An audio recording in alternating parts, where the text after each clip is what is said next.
एक दुखद भरी कहानी। गुड्डू कब मरेगा।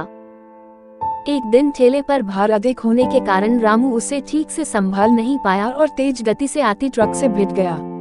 अगले ही पल उसकी मौत हो गई और उसके पीछे रह गई उसकी पत्नी जानकी और दो छोटे छोटे बच्चे गुड्डी और गुड्डू। एक तरफ रामू का अंतिम संस्कार किया जा रहा था और दूसरी तरफ उसके बच्चे बिलख रहे थे, नहीं इसलिए नहीं कि पापा मर गए थे, वे तो भूख से बिलख रहे थे। उन्होंने कई दिनों से पेट भर खाना नहीं खाया था और आज तो मुंह में एक निवाला भी नहीं गया था, सो भूख से रोए जा रहे थे। माँ माँ कुछ खाने को दो ना, माँ बड़ी भूख लगी है, माँ कुछ दो ना।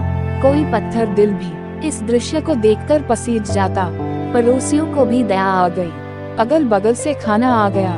बड़े दिनों बाद आज गुड्डी और गुड्डू पेट भर के खाना खा रहे थे। अजीब विरोधाभास था, एक तरफ लोग रामू की मौत पर दुख व्यक्त कर रहे थे, वहीं दूसरी तरफ उसके अपने बच्चे बड़े चाव से भोजन कर रहे थे। जानकी ने अगले कुछ दिन इसी तरह से उधार लेकर और इधर उधर से मांग कर अपना और बच्चों का पेट पाला, लेकिन ये कब तक चलता।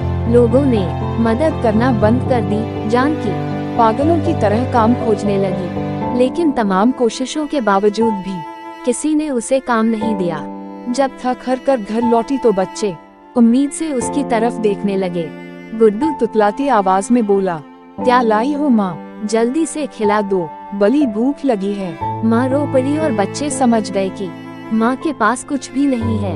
एक पल के लिए अजीब सा सन्नाटा पसर गया, फिर गुड्डी बोली, माँ ये गुड्डू कब मरेगा, पागल हो गई है, ऐसा क्यों बोल रही है। माँ ने डांटते हुए बोला, माँ जब पापा मरे थे तो उस दिन हम लोगों को पेट भर खाना मिला था, गुड्डू मरेगा तो फिर खाना आएगा ना।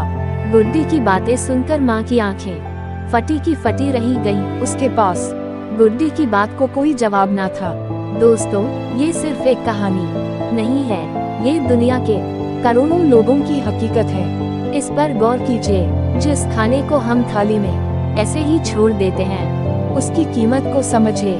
बचपन से हमें अन्न का आदर करना सिखाया जाता है, लेकिन चूंकि हमने कभी असल भूख नहीं देखी होती, इसलिए हम उसका आदर करना नहीं सीखते। एक दिन, बस एक दिन भूखा रहकर देखिए और आप करोड़ों लोगों का दर्द समझ जाएंगे।